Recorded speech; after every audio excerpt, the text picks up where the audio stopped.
seni sebenarnya bayaran dia unlimited lah. Sebenarnya Tak ada nilai untuk orang betul, bayar. betul. Tapi aku pun tak faham kenapa kita tak dibayar macam tu. Betul.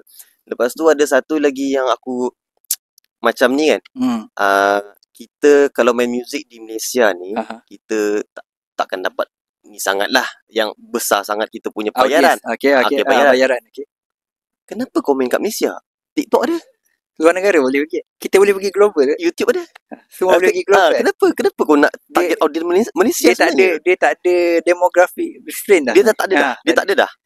Sebab dunia tanpa sepadan sekarang. Sekarang dia tak ada dah. So kenapa kau nak target 1% ni? Okay, selain daripada tu, macam mana plan kau nak manage band kau ni? Apa idea kau yang kau rasa kau boleh kongsi dengan orang? Bukan maksud aku bukan yang jenis sulit punya lah. Faham. Yang orang kalau orang tengok